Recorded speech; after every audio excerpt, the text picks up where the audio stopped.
How are you doing today, Eva? I'm good, thanks. How are you? Absolutely fantastic. Very excited to talk with you because you understand the vision and the performance of art in the way that, ballet, you're singing on NBC's The Voice. You don't let walls stand in front of you. Thank you. I appreciate you saying that. So, how do you let it free? How do you set it free? How do you, envision it and then all of a sudden people are able to experience it? I think for me, the biggest thing is just that I'm experiencing all these emotions and these experiences and these feelings, and I need a way to express it myself. And I do so in a way that hopefully can touch other people. I'm a songwriter as well, and my biggest thing as a songwriter is just making people feel something, even if it's maybe hatred towards what I write, but hopefully not. I think, like, since I was little, I've just needed ways to express myself, and I really enjoyed touching other people through that. So, it's almost like you get a backstage pass to your performance every day then. Yeah, I guess a little bit. Because that's what I love about being creative is the fact that it's like, oh my God, I'm the one right here as it's happening. How did I get here? Yeah, no, exactly. It's a really cool feeling, I think, kind of getting to look at it that way. Yeah, and then to take that feeling and then to basically kind of put it in a language where you begin to have followers and stuff. Because I mean, I had a book author the other day explain to me that his teachers while in elementary school said, "Just write. I don't care if you don't spell it right. Just write." I mean, and performance is the same way. Just do it. Yeah, no, exactly. It's been a dream come true getting to kind of do this at a grander scale with the voice. But yeah, it's just, I mean, this is what I've always wanted to do. I love songwriting, I love singing, and being able to kind of put it all into one big package into the performance aspect is just so cool. Being on The Voice on NBC at the age of 22, right away, I'm reminded of at 25, I was up to replace Casey Kasem on American Top 40. And I thought, Oh 25, wow. I'm going to make it. I'm going to make it. I'm going to make it. Now that I'm 60, I'm going, wow, I had so much more life beyond that. Do you ever think about that beyond 22? Yeah, I mean, look at what's in front of you right now. Yeah, I definitely do, and I think that's kind of like a nice thing to think about. I think I've accomplished a lot more than I ever thought I would at 22. And I think just knowing that I've done this much this soon means that I do it. Like you said, I have my whole life in front of me, and I think it just makes me excited for what's to come. Because if I could get on The Voice at 22, like who knows what I can do at 23, 24, 25, or 30 or 40. So I'm excited for what's to come, and I'm definitely not stopping my singing or performing anytime soon. Well, and that's the artist in you. And to be able to be truthful to that artist in you, how do you reach that person? I'm a daily writer. Mornings, afternoons, I'm always writing. How do you reach your artist self? I think sometimes it comes easier than others than other times.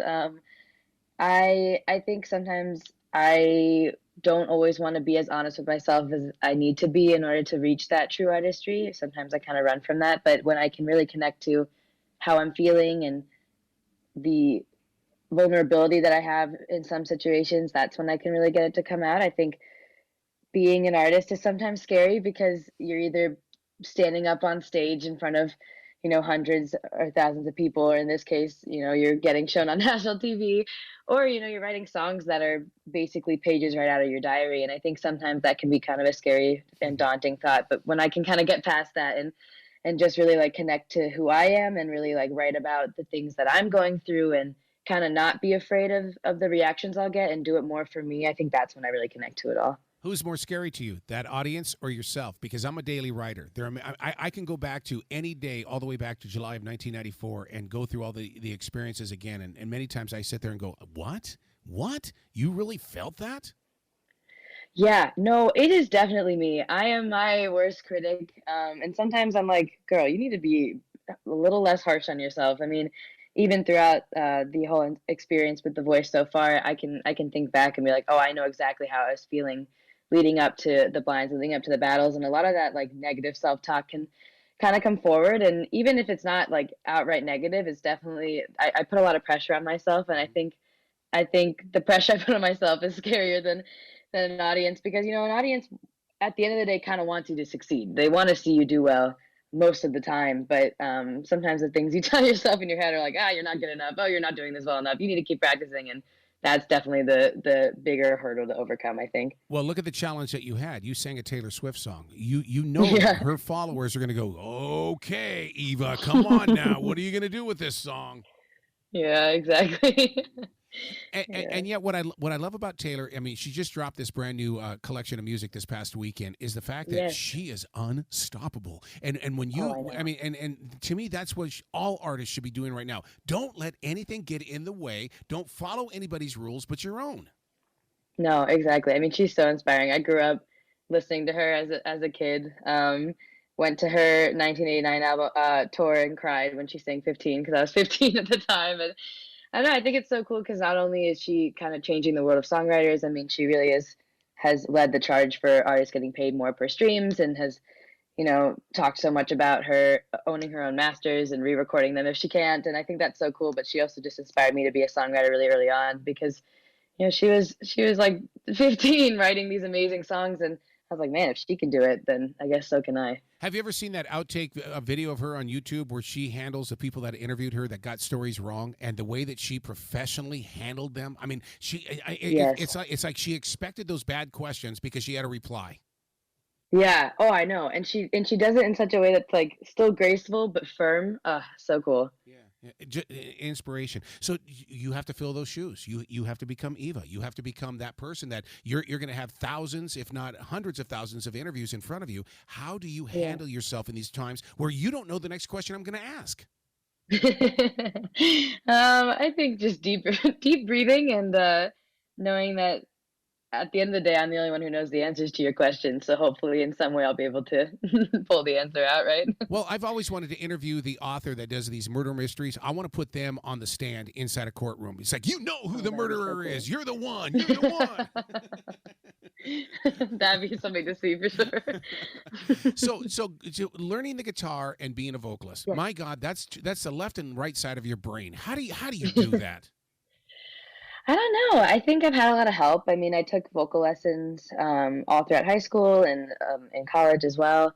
And that really helped because when I first started out singing, I had a really low voice, and I still do in some ways, but I couldn't really sing the higher parts that I really wanted to. So that really helped. And I'm mostly self-taught on guitar, but I think at the end of the day, it's just that I want it really badly. I mean, I picked up a guitar and started singing and was like, "Oh yeah, this is what I'm meant to do. This is the most fun I've ever had." And I don't get a rush like this from anything else. So yeah, I mean, sometimes there are moments where I'm like, "Man, Well, have guitar's kind of hard. My hands really hurt." But well, having those lower vocal tones, I read an article one time where Miley Cyrus had a conversation with Stevie Nicks, and Stevie embraced her lower tones. I mean, you're in that league. Not everybody can do that, but look at the two of them. oh, I know. First of all, wow, thank you. It's so cool to be said in the same sentence as those idols. But also, yeah, I mean, I think it's really cool because I even growing up, I did a cappella, I did musical theater, and I remember I auditioned for an a cappella group coming into college, and they were testing my range, and they just kept going lower and lower and lower. And I heard from the corner of the room one of the guys go, "Oh my God, that's lower than my range."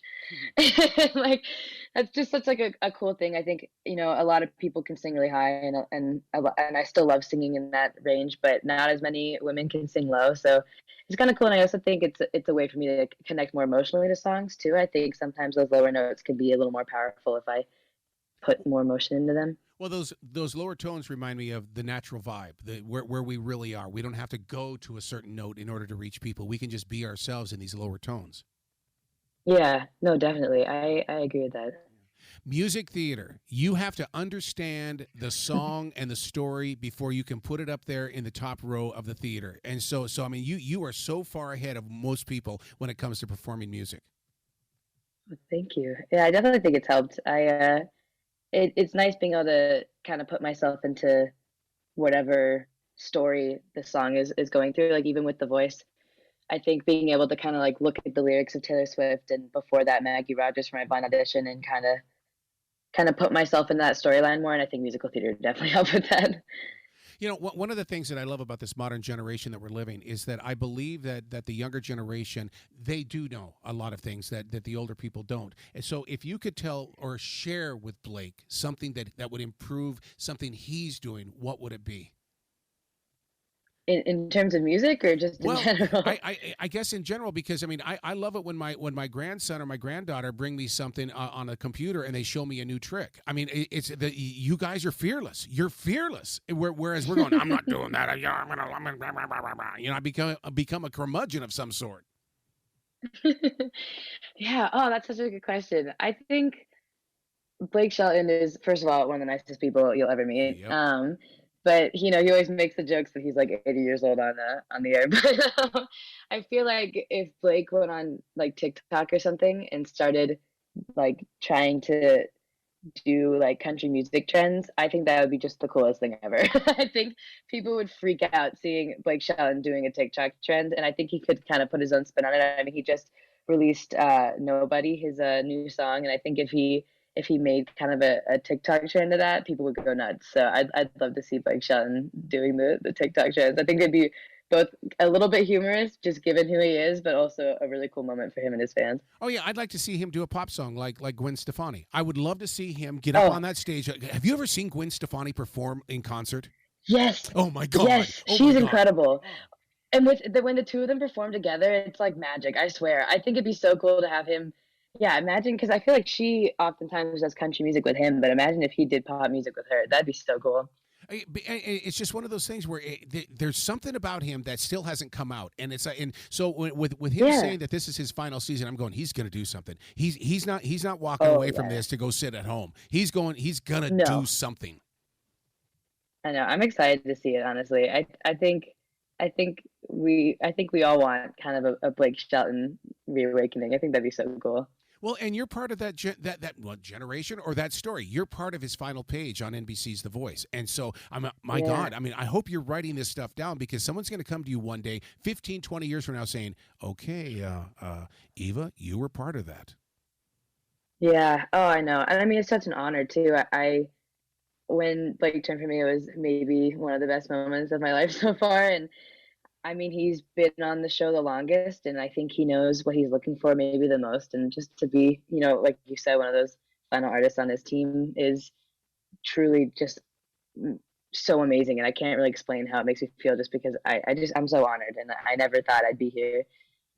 One of the things that I've learned about creativity is that a thought arrives to a creative person 10 seconds before we actually act upon that thought. When you go into that zone, how do you embrace, trusting that thought to be your next step? Oh, that's also a good question. I mean, I think a lot of it's practice. When I first started performing, I didn't really trust those thoughts and I'd kind of try and fight them. And now, I mean, when I walk on stage, it's almost like I sometimes I don't even remember half the things that happen because I really just kind of let myself get into that groove and just trust myself enough to kind of like do whatever is going to happen, like what happens happens. And I think, yeah, I get into this amazing headspace where I'm nervous right before the song starts, and then the song starts, and it's like this sense of calm just washes over me. And I'm where I'm meant to be. I'm on stage. I'm doing what I love, and I think when that kind of situation happens and I'm in that zone, like nothing can touch me. And even I've had bad notes on stage before. I mean, it's still gonna happen, but I think with enough practice and kind of trusting myself and knowing that when I go into that zone, I'm pretty unstoppable. I think that kind of helps me stay focused. You talk about being backstage and stuff like that, and right away I had a flashback of the Elvis movie where the curtains close and he looks to the right and you can see his exhaustion. I can't imagine what it's like for you to be on that NBC's The Voice stage and when that song is over and what you're going through mentally and physically when you're backstage. Oh, it's a lot. I think, especially because you wait a lot. It's kind of like a hurry up and wait. You get to the stage, get your makeup retouched, you practice with your partner if you're doing it with them, or practice on your own, and then you kind of just wait and wait and wait, and then finally it's your turn. You go on. It's like this big adrenaline rush, and in a weird sense, you're kind of fighting for your life on stage sometimes on The Voice, and then you have to like wait and just like hope that your coach like sees what in my case he wants in you, and hope that you get picked, and then that like high kind of like you're like, oh my god, like I moved on, and then you get back to the hotel and you're kind of sitting in your room and then you pass out for 4 hours because of Yep. all the adrenaline like just completely comes crashing down. Like I have a funny video that I sent to my mom after winning my battle of me dancing and how excited I was. And I remember specifically looking at the time of that video, and 5 minutes later, I was in bed asleep. Well, yeah, yeah, because I mean, isn't it because it is us, but it's not really us? There's something in control of what we're doing. We just know that we have to show up. Yeah, exactly. And I mean, I I'm as authentic as I can be on stage, and I like to think that, I'm myself, but it is a heightened version of myself. I don't I don't walk into my living room and I'm like, "Hello everyone." Like I'm not like that in my day-to-day life, and you have to be a lot more high energy and just a lot more focused, and you have to be on the entire time. You can't just like stop performing when you're on stage. You can't just go up there and sing the songs like as monotone as you can and don't move. You have to. It's a whole body experience. So it's the coolest feeling ever. But it's definitely, it's like a full workout at the end of the day. Do you see yourself as a tool? In other words, the universe is using you as a tool to reach people so they can have an escape. Hmm. I mean, maybe in some ways, but I instead of a tool, I'd say maybe like an outlet. I feel like Yeah. tool kind of makes it seem like I have no control in it, and like I don't really like I'm being used, I guess. But I kind of feel like it's more of a collaborative effort. I chose to do this. I feel like this is what I was always meant to do. It's my life force in a lot of ways, and I think maybe I'm like an outlet between myself and the universe and what needs to be said to others. It's like you're reading my notes because up here on the right hand side of my notes it says, "What's the best part about having music as your outlet?" And you totally took me there. You totally took me there. Well, look at me go. Yeah, I mean, having music as my outlet, it's such a special thing to be connected to, I think. And Mhm. I'm really lucky. I mean, you mentioned I'm only 22. I have my whole life ahead of me. And to know what I'm meant to do at 22, I think is such a gift. I have a lot of friends and even family who don't know what they want to do and haven't found that purpose yet. I can't even explain it to you. And I mean, I know this is going to sound cheesy, but it's just like, I don't think I've ever loved anything more. And yeah, I mean, it's so cool because, a lot of people kind of express themselves in different forms, whether it be through like fashion or makeup or, social media or writing poems or whatever. And in a way, I get to kind of do it all. Yeah. I get to express myself as this performer who wears cute clothes and does like cool things with their hair and makeup and makes creative choices. I get to express myself as someone who is hopefully relatable and fun to watch on the internet, but I also get to express myself in the form of songs and singing. And I think there's so many different things you can do with music and so much nuance to it. And I think it's so cool that I also think it's cool that there's no end to it. Like if Yes. I decide like tomorrow, like I want to wake up and I don't want to be a pop musician anymore and I want to write folk music, I can do that. Or if I wake up and I'm like, I really like this rock song, like maybe I can recreate it and like I can write for other people and I can perform on so many different stages. And I mean, there's just so much I can do with music and it really just gives me this sense of comfort but also excitement. It's just the coolest thing. Are you going to become the very first person to win NBC's The Voice and go on to win Dancing with the Stars? Hey, I mean, that's the dream. Hey, I mean, I got the dance background. I feel like I could do both. I mean, you'll have to stay tuned, but you never know. Please come back to this show anytime in the future. The door is always going to be open for you, Eva. Thank you so much. I would love to come back, and it's been so nice talking to you. Well, you be brilliant today, okay? Thank you. You too. Okay. Have a great rest of your day. Same to you.